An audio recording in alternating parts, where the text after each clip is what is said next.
Muy buenas noches, muchísimas gracias a todos por venir y por tener que lidiar con el tranque cuando uno viene para acá a esta hora. Bueno, lo que yo quiero mostrarles un poco es algo que tiene que ver con la experiencia de haber abierto el museo hace pocos meses, que es muy gratificante, pero también es un reto para todos los que trabajamos aquí. Estoy seguro que también es un reto para los que vienen a visitarnos a veces. Pero es una experiencia muy linda que estoy seguro que va a cambiar muchísimas mentes, y no necesariamente mentes solamente de niños. Así que no tengo nada que enseñarle, por supuesto, señor embajador, pero sí estamos aprendiendo todos juntos y lo que quería hoy era tratar de mostrar un poquito lo que ha sido nuestra experiencia y con lo que nosotros estamos tratando de aprender. Hoy en día creo que nadie osa decir que no está de acuerdo con este postulado, que el pensamiento creativo es verdaderamente la clave para la prosperidad económica y laboral en el siglo XXI. El pensamiento creativo tiene que ver con la manera en que toda la gente aborda problemas y soluciones y su capacidad de utilizar ideas existentes de forma innovadora. Esa fue una palabra. Precisamente de eso se trata un poco el tipo de educación que tratamos de llevar a todo el que visita al Biomuseo.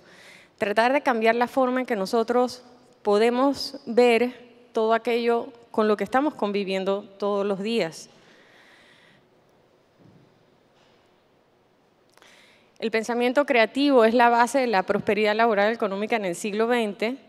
El énfasis de lo que tratamos de hacer cuando tratamos precisamente de enseñar creatividad e innovación es alejarnos del trabajo basado en la rutina y optar precisamente por el trabajo basado en el análisis y la toma de decisiones. Es enfocarnos precisamente en resolver problemas. Y es crucial para esto podernos adaptar rápidamente al cambio. Lo que nos preguntamos hoy en día es si realmente esto lo que hace la educación panameña como la estamos tratando hoy en día. Yo tuve la oportunidad de trabajar en una escuela desarrollando su programa de arte en una escuela que era privada hace unos años y me llamó muchísimo la atención. Mi formación es como arquitecta, pero me llamó muchísimo la atención lo estandarizado que estaba.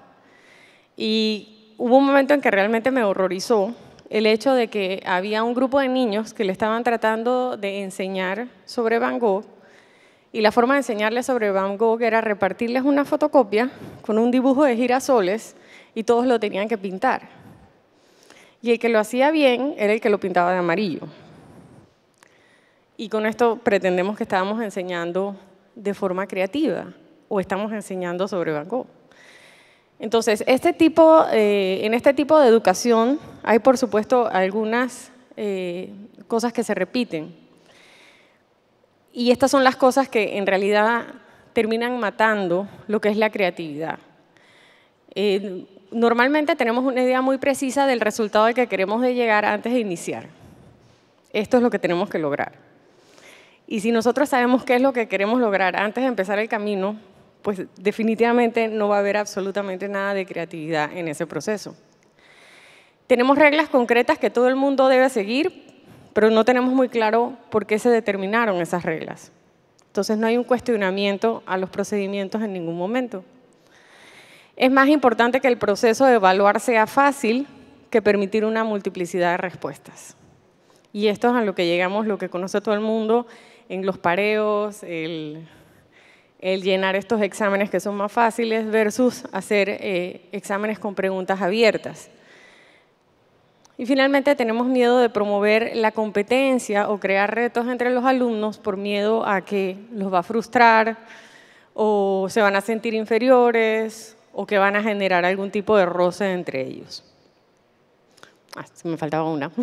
Y utilizamos mucho más, esto es súper importante, utilizamos mucho más las motivaciones externas que las internas. Las motivaciones externas son cosas como te pongo buena nota o en el ámbito laboral te subo el sueldo, te pago más dinero. Todas esas son motivaciones externas. Pero la creatividad, la motivación para ser más creativo solamente se nutre de motivaciones internas. de mi pasión, de mi necesidad por resolver un problema, por entender algo que no entiendo en este momento. No hay motivaciones externas para eso, esas motivaciones son internas.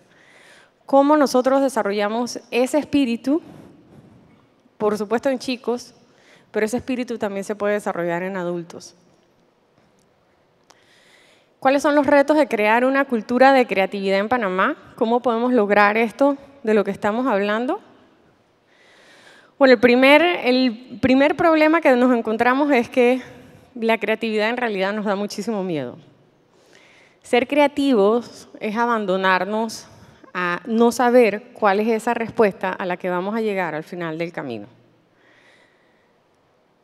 Les voy a leer un pedazo de un libro que para mí es muy importante, se llama The Third Teacher. Es un proyecto que desarrolló Bruce Mau. Bruce Mau es un diseñador, un pensador, una persona que realmente tiene un ímpetu muy grande por cambiar las cosas. Él trabaja hoy en día en un instituto que se llama Massive Change, precisamente. Él fue el desarrollador de nuestras galerías y trabajó en conjunto también con Frank Gehry. En este proyecto que se llama The Third Teacher, ese tercer maestro es precisamente el ambiente, y el ambiente físico particularmente. Y él habla de que es precisamente ese ambiente el que logra cambiar la forma en que nosotros percibimos y entendemos que el cambio es posible. Hay un capítulo que se llama Aprendiendo en el museo. Voy a leer un poco esto. El acto de aprender ocurre cuando las personas expanden su mente para interactuar con la información y las experiencias a mano. En un museo de arte, y enfatizo el hecho de que él habla de un museo de arte, los visitantes aprenden al hacer cosas como formularse sus propias preguntas sobre el arte, reflexionan sobre sus propias ideas e impresiones, forman su propio juicio, construyen sus interpretaciones y buscan sus propias conexiones personales. Las suyas, no las del curador, no las del director del museo, no las del guía que le está hablando. Y esto es crucial. El arte nos permite que nosotros terminemos la obra de arte, sobre todo el arte contemporáneo. Y lastimosamente, en Panamá, es precisamente ese arte contemporáneo, el arte que se desarrolla en el siglo XX, el que más ausente está de nuestra cultura. Así que si tuviéramos que aprender de los museos, les voy a poner 3 ejemplos de cosas de las que probablemente estaríamos aprendiendo.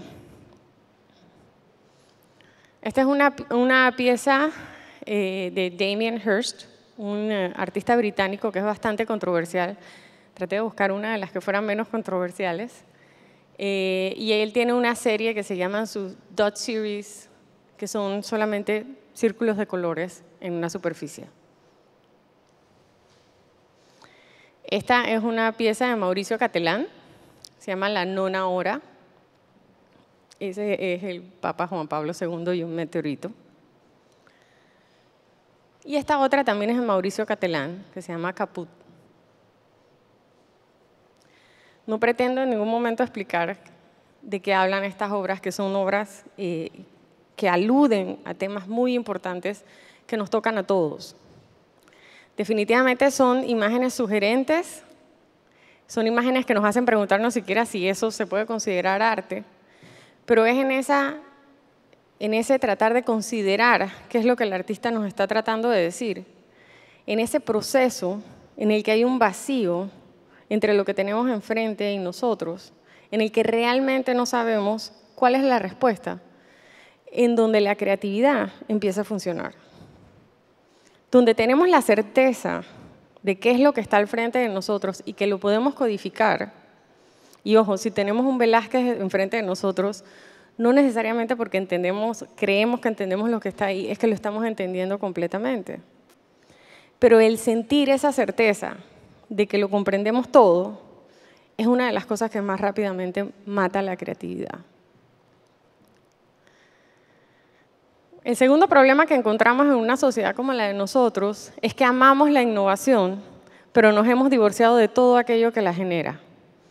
Y aquí otra vez vuelvo a hablar un poco del arte y de sobre todo la cultura de los últimos 100 años, la cultura de aquellos que han cambiado las cosas. Cuando empecé a trabajar en esta escuela me di cuenta de que una de las cosas que era más importante era que si estos estudiantes que eran estudiantes de arte mío, yo sabía que ninguno de ellos iba a terminar exponiendo en una galería. Pero mi reto era que por lo menos salieran de ahí con alguna noción de qué era lo que el movimiento Dada había cambiado en el siglo XX, o lo que era el camp, cosa que la mayoría de sus otros profesores no tenían ni la más remota idea que era. Sin embargo, se beneficiaban de los cambios profundos en nuestra sociedad que esos dos movimientos habían creado. A mí me tocó precisamente hacer una investigación cuando trabajaba para el suplemento Talingo de la Orquesta Sinfónica Nacional. Y en ese momento, hace ya más de 20 años, debo decir, era terrible darme cuenta de que no había ninguna partitura que fuese más allá de 1905. No había ningún compositor de nuestro siglo en las partituras que podía interpretar la Sinfónica Nacional. Esa desconexión con nuestro propio siglo y con los pensadores que están cambiando, que están llevando las cosas hacia adelante, que están generando cambio y que donde radica la verdadera creatividad, es peligrosa. Y es una de las cosas que nosotros tenemos que cambiar si queremos generar una cultura realmente creativa. Y esto es lo que experimentamos. Hoy está como un poco oscura, en la tarde no la teníamos tan oscura. Esto es lo que experimentamos hoy en día en el Biomuseo. Sí debo decir que cuando empezamos a trabajar en el museo, por más que estuvimos trabajando con gente como Bruce Mau y con Frank Gehry, es muy difícil cuando uno está inmerso en un ambiente que está tan arraigado en cosas mucho más tradicionales y convencionales, cuando espacios como estos realmente se convierten en un reto de cómo nosotros nos debemos comportar. Y era muy cómico y les voy a contar algunas de las anécdotas de cosas que nos pasaron. Este es el atrio del museo. Es un atrio totalmente abierto, es un atrio en donde es un lobby donde llueve adentro y eso ha sido como un enorme shock para todo el mundo y fue algo que fue diseñado precisamente desde el principio de esa forma. Somos un museo precisamente de biodiversidad. Una de las cosas muy cómicas que sucedió fue que en el momento en que empezamos a tratar de poner la señalética, todo el mundo empezó a decir, es que la gente no va a saber por dónde tiene que ir, la gente se va a perder, la gente se va a sentir perdida. Tenemos que poner, y empezamos a poner todos los letreros de hacia dónde tenían que ir, en estos colores que eran como los colores de los techos, y eran tan notorios, y cuando llegó uno de los arquitectos de Getty y entró en el atrio y ve todos estos letreros de para acá, salida, emergencia, peligro, y era una cuestión, y él dice, es que ustedes todavía no han entendido que esto no es un aeropuerto. Esto es un lugar donde vienes a bajar las revoluciones. Miren el lugar donde están. Están alrededor del mar. Y cuando uno viene a un museo, uno viene a descubrir algo. En el aeropuerto tienes que llegar rápido porque vas a perder tu vuelo. En un museo no tienes que ir rápido a ningún lado. Tienes que ir lento. Tienes que escucharte a ti mismo y tienes que considerar esa otra cosa extraña que está enfrente de ti. Eso es lo que venimos a hacer acá. La otra cosa que sucedía era que realmente parecía el sitio muchas veces al principio para que la gente supiera por dónde tenía que ir. Parecía que se hubiera caído un avión y estaban haciendo una investigación del accidente en la mitad porque habían cintas de seguridad por todos lados. Un día simplemente decidimos quitarlo todo y sí, la gente llega primero y se desorienta, pero después de un rato, estar perdido no es malo. Te permite encontrar tu propio camino. Y nos tomó bastantes meses darnos cuenta de eso, pero fue una experiencia muy bonita de aprender. Esta es la otra experiencia con la que estamos trabajando hoy en día. Esta es la pregunta que más nos hacen con el museo. ¿Qué significan los colores?